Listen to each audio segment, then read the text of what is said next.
So I went into the Boston Sports Club. I saw the wet floor signs. Then I changed in the locker room.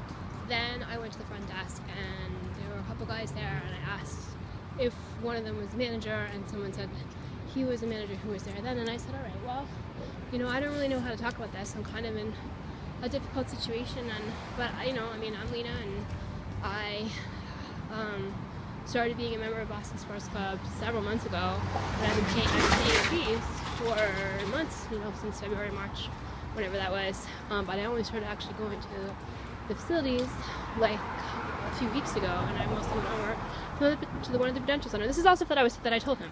I started going to one of the Prudential Center, but then I started going to this one because it's right around the corner from where I am, from where I stay, and I'm homeless. Which I don't want to be homeless.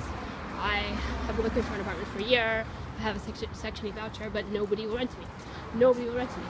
And I also look for work, but nobody will hire me. And when I'm here, all I'm trying to do is work out, and I'm not trying to start trouble with anybody. And I just thought that I would mention that. And he said, okay, well, that's good to know.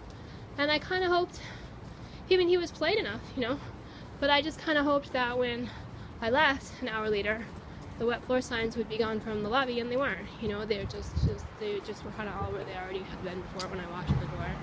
And so I kind of, what is that, 70K 380 or 70K 380, and I just, so that was kind of disappointing. I mean, I had just kind of hoped, that they wouldn't be there anymore, just because I felt like the conglomerate pretty much ignores almost every positive thing that I do.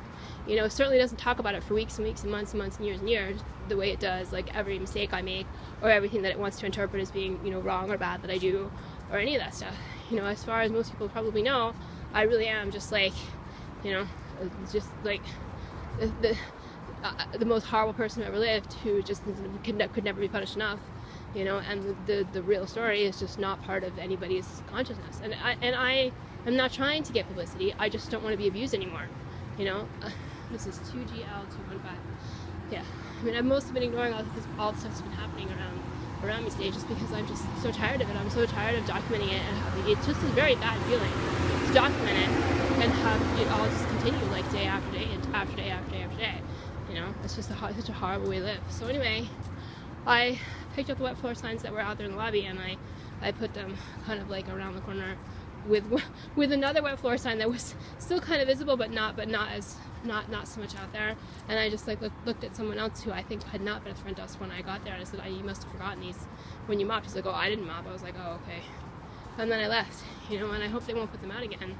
But I'm not there to get into an argument with people. I'm not there to be like constantly in conflict with people. That's not, I mean, I just, why would you treat someone like this? I've never treated anybody like this. I would never want to treat somebody like this.